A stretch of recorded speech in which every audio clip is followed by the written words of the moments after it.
Hai Nover semuanya, kembali lagi di channel Anomali, wadah di mana horor dan supernatural bertemu menjadi Spiritual.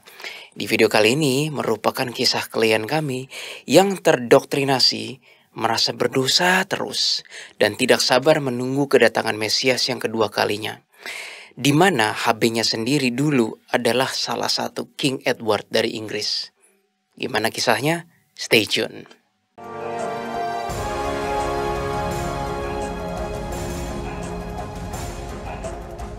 Sebelum itu, disclaimer dulu ya teman-teman.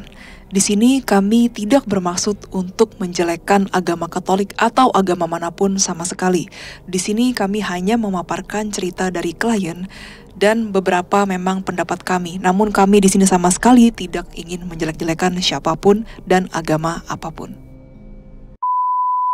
Kami mulai dengan latar belakang klien terlebih dahulu. Silakan Jess. Sebut saja namanya kali ini adalah Ella. Kenapa nggak Agnes? My ex dong. Yes. Harus banget ya Agnes ya. Ya udah Agnes. Gue lagi pengen iseng. Ya udah Agnes. Udah Agnes lah ya. Ya, Saya okay, Ella kan deal. udah pernah beberapa kali. Pernah ya? Ya udah. Pernah. Agnes. Oke, Agnes. Oke. Agnes adalah seorang perempuan yang memiliki umur sebaya dengan aku ya, Kawil. Jadi ya kami sama-sama berumur 27 tahun.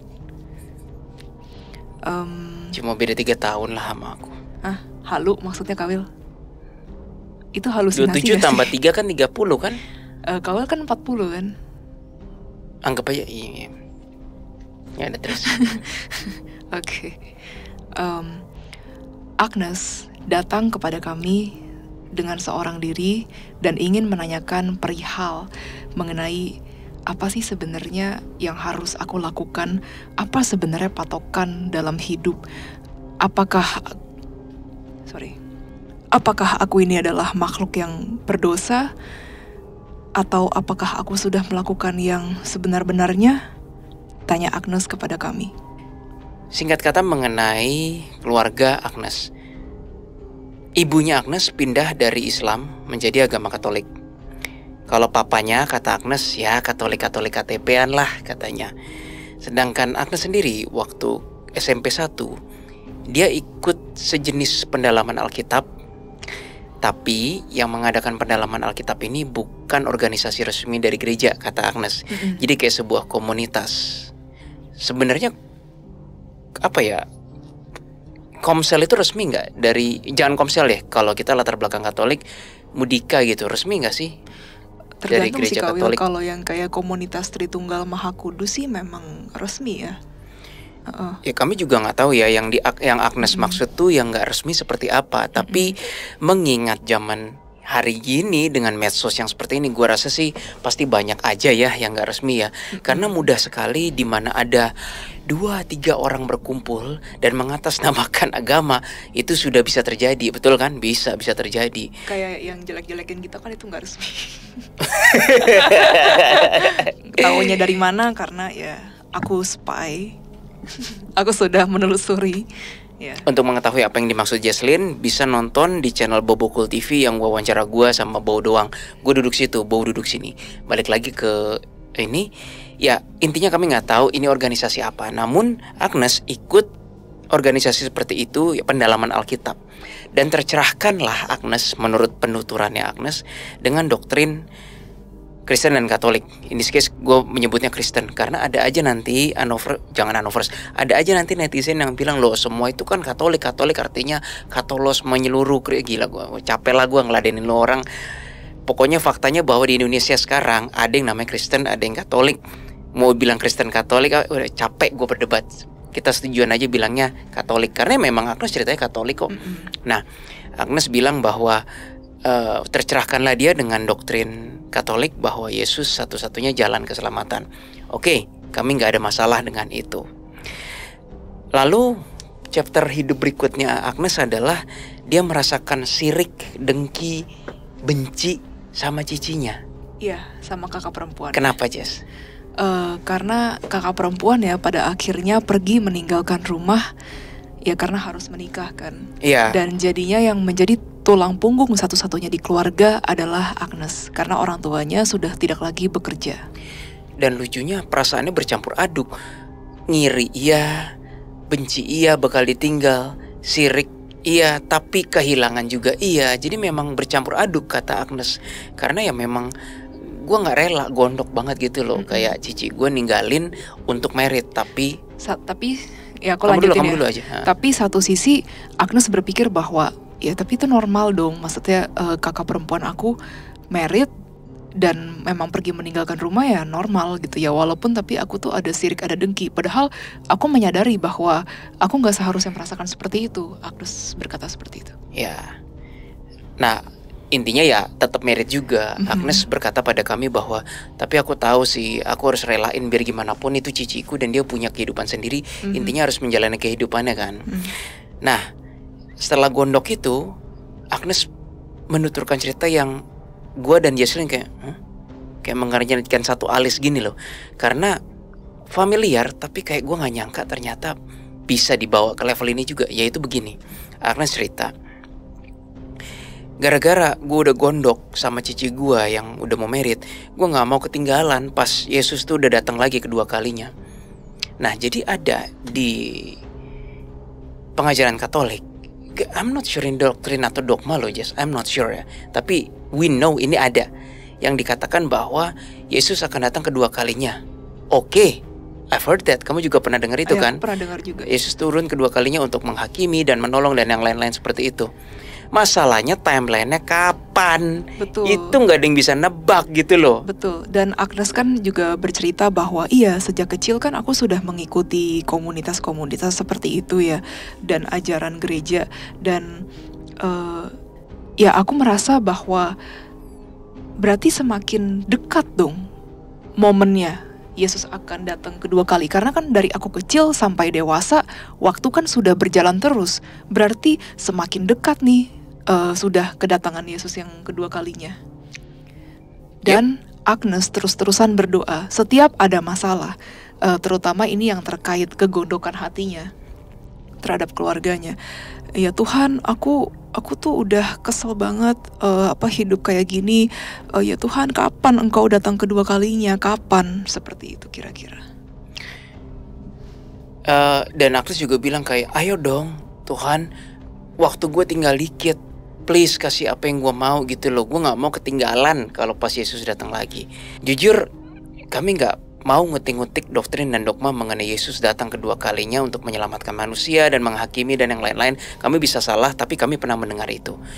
Yang kami gerah adalah, sebut saja oknum, itu banyak yang memanfaatkan ini, terutama timeline-nya itu dipaksakan gitu loh. Gue latar belakang Kristen, kayaknya gue gak pernah denger deh, dan gue gak tahu kapan exactly Yesus datang kedua kalinya. Yang diketahui oleh Agnes dan berbagai orang lain, masalahnya gue pernah denger ini banyak dari orang-orang Katolik yang bukan klien kami, dan waktu itu kami belum jadi anomali. Kebetulan sekarang Agnes ngalamin kasus yang kayak gini. Mereka percaya bahwa ketika Yesus datang kedua kali, itu udah pasti kiamat. Jadi Yesus hanya bisa datang kedua kali kalau bumi kiamat. Nah gue juga bingung ya, ini pemahaman dari mana. Tapi anggap saja seperti itu ya, anggap saja seperti itu. Sekali lagi kami gak mau ngotak-ngatik doktrin dan dogmanya. Kami percaya Yesus adalah kebenaran dan keselamatan bagi orang yang mengimaninya, right? Tapi kami gak percaya sih kalau kiamatnya itu bisa dijual dengan terang-terangan kayak gitu. Dan ini bikin kami gerah gitu loh. Dalam konteks banyak orang-orang yang gara-gara berpikir Yesus mau datang kedua kalinya, Yesus sudah mau datang kedua kalinya, terus oknum-oknum yang ini tuh bilang akhir zaman sudah dekat, akhir zaman sudah dekat gitu. Ini yang ujung-ujungnya menjual ketakutan. Ujung-ujungnya menjual ketakutan lagi. Mohon gitu maaf. loh. Jadi kalau gue mau bilang ke oknumnya, lu tuh sebenarnya ingin mengabarkan keselamatan atau menjual ketakutan sih gitu. Nah Agnes ini adalah salah satu orang yang menurut gue lumayan terdoktrinasi dengan para oknum itu ya, yang ayo Yesus mau datang lagi, Yesus mau datang lagi, terus bumi pasti kiamat dan kamu gak boleh. Aduh, jangan sampai kita ketinggalan misalnya. Iya. Gitu. Nggak tahu, semoga ini nggak kejadian lagi di beberapa teman-teman ya.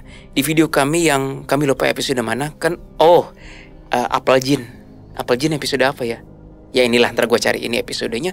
Itu gue bilang kan, oknum, nggak tuti, nggak dukun tuti, nggak oknum, itu ada yang jualan ketakutan. ternyata para oknum itu bisa masuk juga lewat Katolik. Bisa loh, Jess. Lewat agama bisa Lewat banget. agama bisa. banget.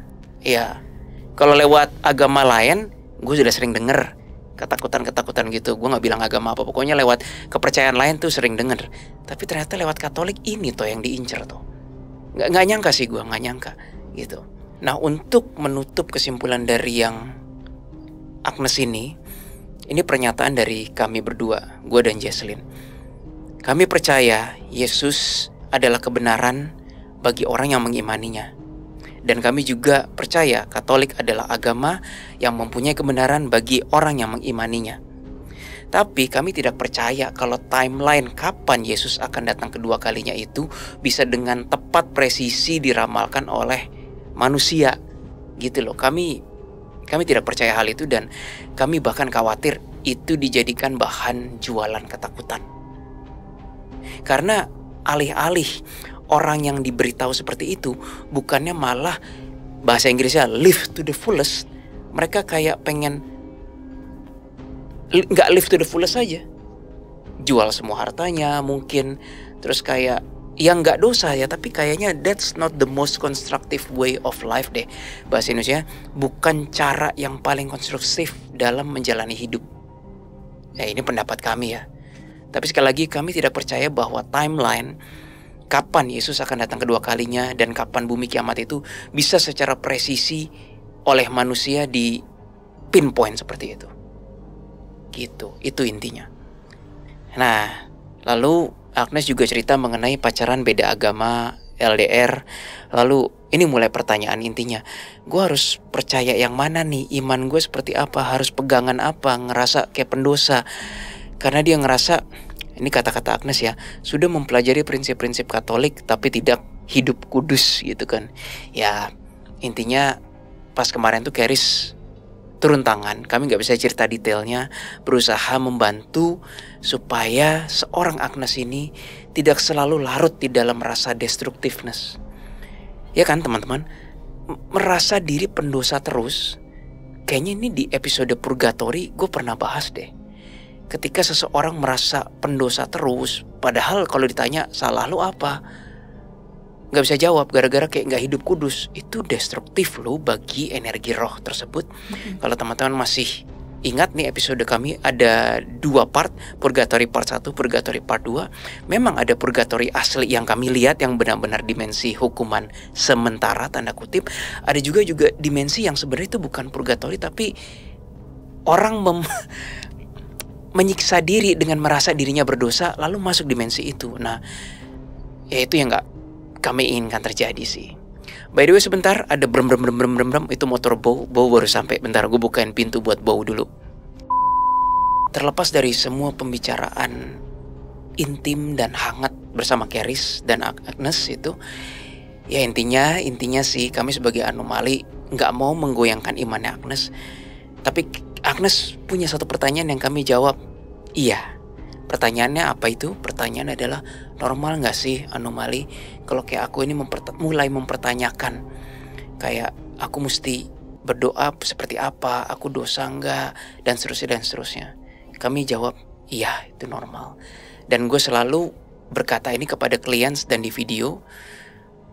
Gue ditanya kan, kami berdua ditanya sama Agnes, prinsipnya sebaiknya seperti apa? Gue bilang, ini prinsip kami, dan kalau dirasa tidak cocok, jangan dipakai. Tapi gue bilang ke Agnes, carilah value kehidupanmu selama tidak merugikan diri sendiri dan tidak merugikan orang lain.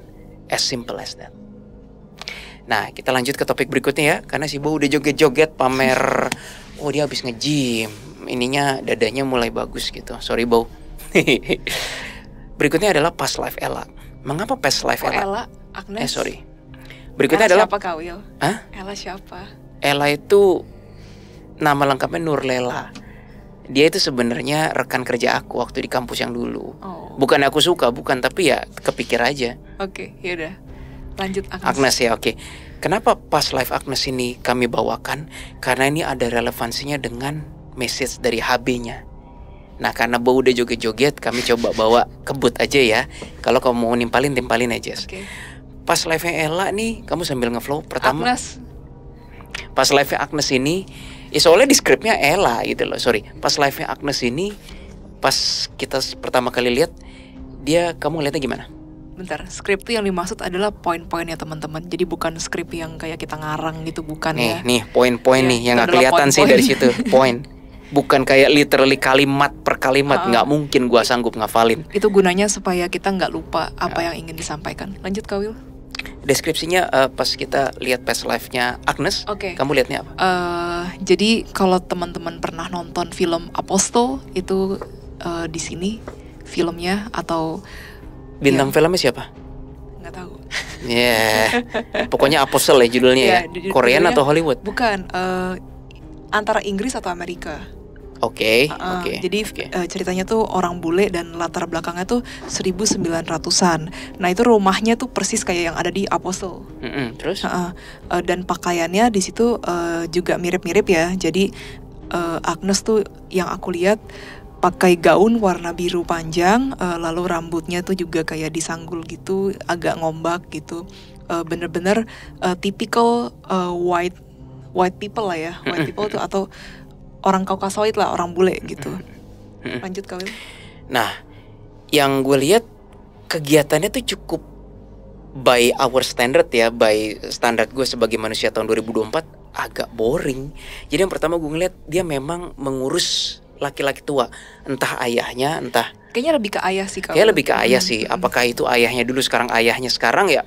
I don't know. Tapi bukan itu poinnya. Poinnya adalah abis ngurus ayahnya, terus dia keluar ngasih makan bebek, abis ngasih makan bebek nimba air di sumur, abis itu merah sapi, abis itu ngurusin ayahnya lagi, nimba sumur lagi, bebek, sapi, muter aja terus gitu. Kayak memang kehidupan peternakan ya? Iya, peternakan. Bener-bener peternakan seperti di film itu kan. Tapi ada vision yang menarik. Ketika lagi ngurus ayahnya, tiba-tiba tangan dia berdarah, pst, gitu.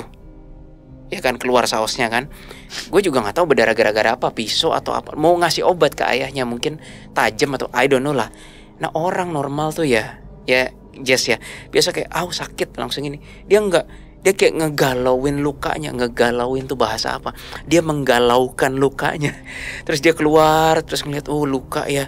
Gue sampai WTF nih orang. jadi galau sedih gitu maksudnya. Enggak, kayak kok bisa luka ya.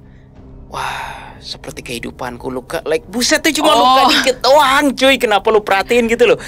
Terus ntar baru 10 menit baru diperban pakai yang perban putih kan. Dari sini gue udah curiga, nih kok kepribadiannya kayak begini ya.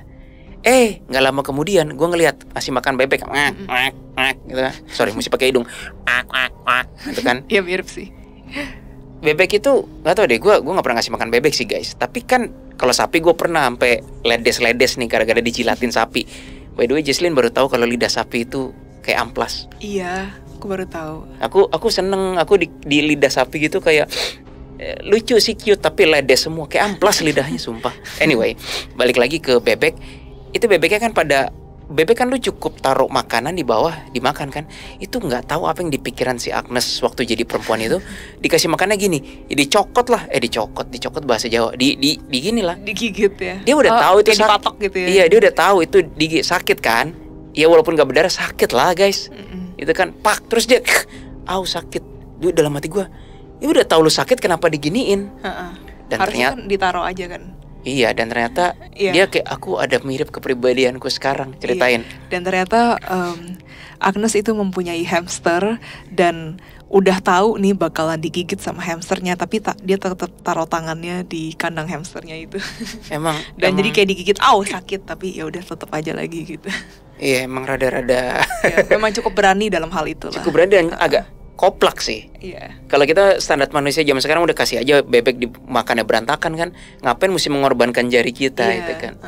Terus satu lagi tangannya gede. Untuk cewek ininya gede loh. Ternyata gue lihat ini dia pas kayak ngambil air entah dari sumur atau apa. Gue nggak ngerti ya. Ditahan atau apa, ininya kena tali-tali tambang itu jadi kayak beset-beset. Itu bener-bener kalau standar sekarang sih. Ini standar sekarang ya. Para pria kayak kulitnya nggak mulus gitu ya, itu kalau sekarang. Tapi ya itu kan kehidupan zaman dulu gitu. Nah, long story short, balik lagi kehidupannya itu aja Jess. Ngurus papa, ambil air, bebek, sapi, ambil air sapi ya pokoknya gitu lah, muter agak boring gitu kan. Oh ya sapinya bule loh. Sapinya coklat, kamu ceritain deh. Sapinya tuh coklat, jadi bukan seperti yang sapi Asian punya yang warnanya hitam putih, tapi itu adalah coklat putih. Oh sorry, gue lupa. Ternyata yang dia dijilat sapi itu pas lagi merah susu. Gue nggak ngerti visionnya nih salah apa gimana ya. Yang jelas dia meres susu sapinya manual. Kayaknya bukan pakai teknologi deh. Lucunya udah ada mobil guys. Jadi I'm guessing tuh tahun 1800-an ke atas, maybe 1800 akhir kali ya. Tapi kita nggak tahu timelinenya.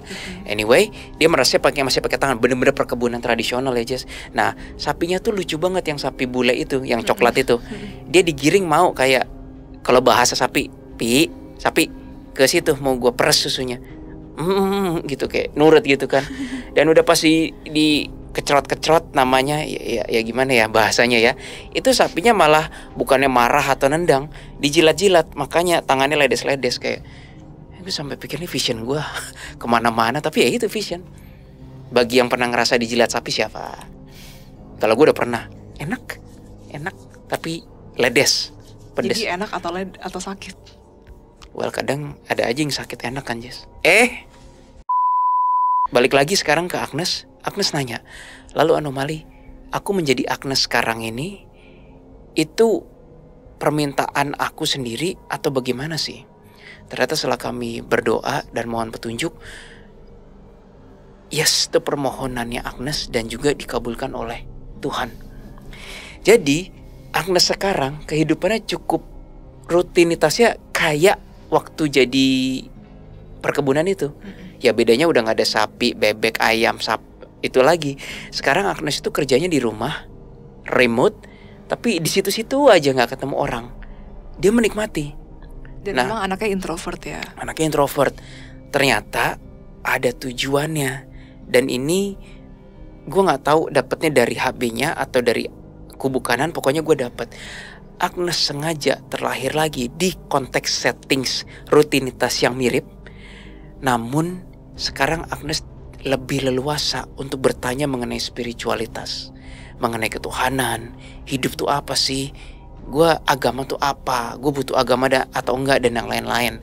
Di saat waktu jadi perempuan perkebunan, dia tidak mikir itu semua. Dia simply melakukan tugasnya. Apakah kultur dan natur dari pikiran orang saat itu begitu? I don't know, gue gak tahu, kami gak tahu. Tapi istilahnya kubu kanan mengabulkan dengan setting yang sama.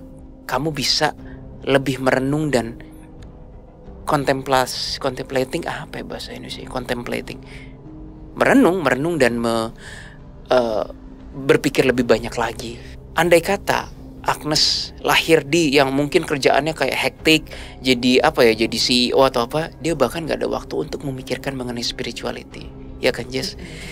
Jadi ya memang kubu kanan dan Tuhan itu intervensi jauh lebih intens daripada yang kita pikir. Dan punya caranya sendiri. Yang bahkan sebenarnya nggak bisa kita kotak-kotakan teman-teman. Nah sekarang ke topik terakhirnya yaitu HB-nya. Sebenarnya mohon maaf nggak gimana-gimana amat sih kisah HB-nya ini. Pertama ketika Agnes nanya, HB-nya dong, apa yang kamu lihat? Aku yang lihat crown atau kamu yang lihat crown? Kak Willy dulu awalnya. Pokoknya awalnya tuh aku mendetek sosok laki-laki. Lalu Kak Willy juga sama mendetek sosok laki-laki.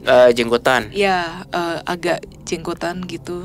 Terus punya parasnya ya orang bule lah ya, kayak European gitu. Baju putih yang kamu lihat, yang lihat aku atau kamu dulu? Baju yang kayak gini. Baju putih aku lihat, tapi agak lebih hebohnya itu Kak Willy yang lihat. Ketika Jesslyn lagi berusaha mendeskripsikan muka, tirus, mata dan yang lain-lain, gue ngeliat crown guys. Crown tuh mahkota.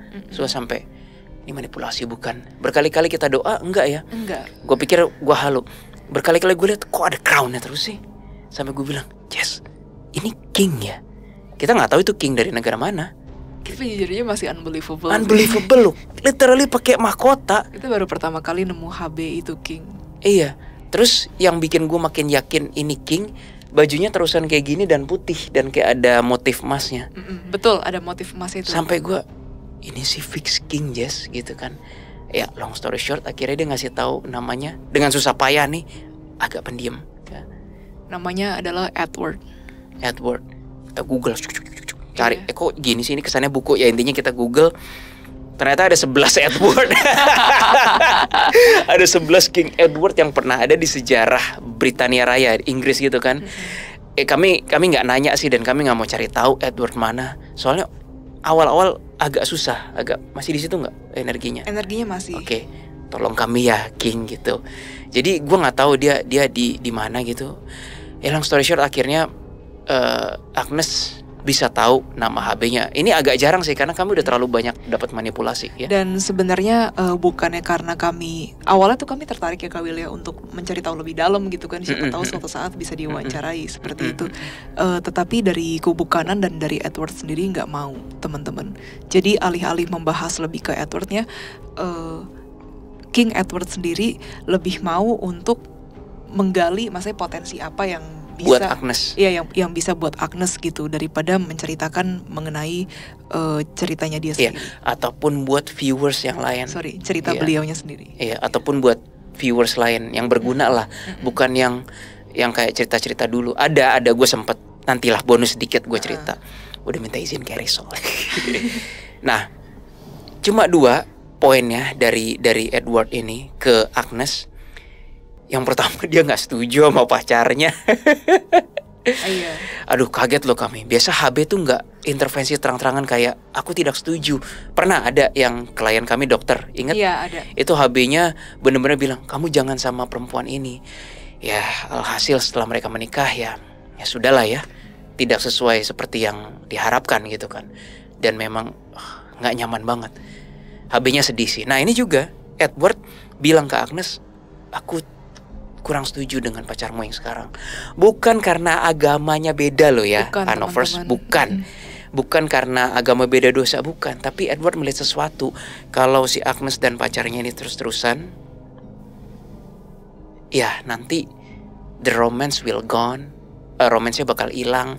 Alhasil kayak tidak ada percikan-percikan asmara lagi, dan jadi hambar kehidupan romance-nya. Dan Edward tidak mau itu, karena Agnes sangat mencari itu. Sangat mencari disayang, diperhatiin, dan yang lain-lain. Yang terakhir, akhirnya Edward bilang, ternyata di masa mudamu 27 tahun sebelum ini, caraku dengan mengatakan jangan, sepertinya bukan yang paling optimal, katanya Edward. Mulai sekarang, dan Edward berkata pada gue dan dibolehin, mulai sekarang Agnes, do what you have to do. Kamu tidak akan pernah sadar aku membantumu dalam hal konsekuensi. Wah gila, itu keren banget sih menurut gue ya. Ibaratnya ini salah satu cara kerja HB yang gak tahu ini pilihan dia. Ada kayak Caris, kalau Caris lain karena kami berurusan dengan astral. Ketika kami menghadapi mara bahaya, Caris pasti langsung jangan Willy, atau kembali kayak kemarin tuh di Bali kan, kita mau ke Pura Kanjeng Ratu Kidul kan. Nah kalau Edward ini lebih ke arah itu ya Jess, kamu tidak akan sadar bagaimana aku bekerja. Pokoknya lakukan dulu dan belajar dari konsekuensinya. Agnes mengiyakan gitu. Jadi ya itu kisahnya bersama Agnes dan Edward. Memang gak yang gimana-gimana banget teman-teman, mohon maaf. Tapi gue berhasil mendapatkan, makanya gue taruh di akhir nih supaya Hanovers cukup terhibur lah, beberapa info dari Edward. Walaupun King Edward ini kurang bisa talkative terhadap Agnes, tapi infonya cukup tektokan. Antara lain, nah ini udah mulai bonus konten nih. Waktu dia jadi King itu, gak tahu Edward keberapa, sepertinya dia meninggalnya sakit ya Jess ya. Bukan dihabisi, bukan diracun, pokoknya sakit. Siapa yang paling sedih yang ngumpul di antara itu staf kerajaan?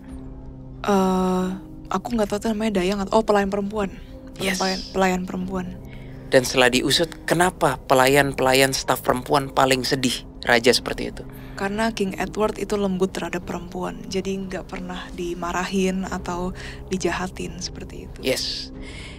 Long story short, King Edward ini nggak pernah berbuat kasar sama staf perempuan, tapi dia kesel dan bisa kasar dan bisa tegas sebagai king terhadap musuh di perairan. Nah ini bonus konten juga, King Edward bilang bahwa aku tuh paling resah dengan kalau ada problem di perairan. Kenapa? Karena udah satu, lokasinya paling jauh dari kerajaan. Dua, kalau ada sinyal, misalnya kayak prajuritnya mau bilang ada mara bahaya, serangan, butuh waktu kan. By the time prajurit atau sinyal itu ditembakkan atau apa, pertolongan dari kastil ke situ kan butuh waktu. By that time, kata King Edward, itu pasti aja ada perempuan diculik lah, hasil perampasan lah, karena beberapa penduduknya tuh bermukim di dekat perairan dan kayaknya mata pencahariannya memancing. Pokoknya yang berhubungan dengan perikanan. Nah, gue nggak tahu ini bangsa apa nih, mungkin bangsa Viking kali ya. Kalau itu emang kelihatannya kayak orang jahat sih, Jess, kayak begal gitu loh. Iya sih. Ngerampas loh, enggak banget lah. Nah, terus King Edward juga bilang, dan kalau bikin pertahanan di daerah perairan dekat laut itu susah. Karena luas sekali kan. Udah gitu saya tidak bisa menggunakan senjata berat seperti katapult kayaknya, kata King Edward. Kenapa? Karena kalau katapult dipakai itu mati semua. Iya boleh lah ya pakai kata. Kalau saya pakai katapult, pemukiman penduduk kenyang. Dan dia sangat memikirkan rakyatnya. Terus King Edward juga bilang, ini langsung ngebut aja Jess ya. King Edward bilang, tahu nggak kenapa kastil-kastil zaman itu kok kastilnya di sini tempatnya gede banget kayak nggak ada pemukiman, dilarang katanya. Karena itu tadi, kalau ada serangan, saya bisa menggunakan senjata berat tanpa melukai pemukiman penduduk. Oh begitu, kami berdua baru tahu. Sedangkan kalau katapultnya dilempar ke pantai atau daerah perairan itu, wah itu mungkin nggak selalu pantai ya, gue nggak jelas laut atau danau. Pokoknya kalau dilempar ke situ ya bubar lah guys, gitu. Terus rajanya juga, King Edward juga bilang, tapi aku sendiri cenderung tidak menyukai katapult. Lah, kenapa gue tanya? Karena tidak efisien katanya. Berapa sering sih diserang dalam jumlah yang besar katanya. Selalu penyerangan kadang-kadang jumlahnya kecil katanya.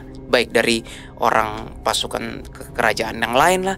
Dan yang lebih dibutuhkan kata King Edward, archer, pemanah. Itu lebih efisien. Makanya King Edward bilang, saya lebih invest, bahasanya dia, invest dan melatih benar-benar archer. Kalau katapult itu biasa tidak selalu kena katanya. Dia bilang musuh itu, believe it or not, menghindari katapult tuh nggak sesusah itu katanya. Kelihatan batunya katanya. Iya sih, soalnya kelihatan sih, bener juga. Makanya dia nggak suka. Udah pelan, reloadnya pelan, kata dia, pakai istilah reload ngambil dari gua kan. Dan juga musuh dengan jumlah beratus-ratus ribu tuh nggak setiap hari datang katanya. Jadi buat apa katanya? Gitu. Itu bonusnya.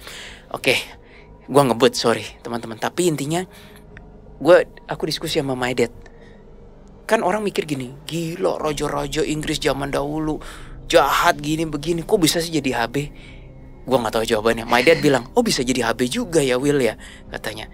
Kayaknya sih guys, King Edward yang ini itu benar-benar memendulikan rakyatnya, dan dia nggak pernah kasar sama perempuan. Ini dua nilai plus yang gue udah berasa banget dari King Edward ini. Dan memang hatinya lembut. Hatinya lembut sekali. Dia kayaknya memang gak berkeluarga. Aku gak lihat dia berkeluarga deh. Nggak tahu juga sih kalau soalnya itu ya. Cuma sendirian pas tektokan kan. Memorinya tuh gak berasa. Dan ketika dia terbaring sakit juga, yang staf perempuan sedih, yang laki-laki campuran. Ada yang sedih, ada yang mati lu. Ada yang seneng, ada yang udah ditungguin. Ada yang udah ditungguin, kapan nih raja Iya. mati. Ya itulah kehidupan kerajaan gitu. Ya I don't know kapan bisa berdiskusi dan tapi mengenai spiritual ya guys ya, bersama beliau King Edward. Tapi untuk sementara ceritanya sampai sini dulu. Karena kami tidak diperbolehkan terlalu banyak mengulik ya Kak Will ya. Iya. Dan apa manfaatnya buat Agnes? HB itu seperti itu guys. Apa manfaatnya kita bisa keren tahu cerita sejarah tapi nggak ada manfaatnya buat Agnes? Padahal jujur kami berdua pengen juga. Pengen tahu guys, pengen tahu banget gitu. Oke, tutup Jess. Sekian dulu video kami kali ini. Thank you ya teman-teman Anovers sudah menonton semuanya. Apalagi ya? Oke. Jangan lupa klik like, share, subscribe, dan jangan lupa nyalakan lonceng notifikasi. See you guys on another video. Bye-bye. Bye-bye.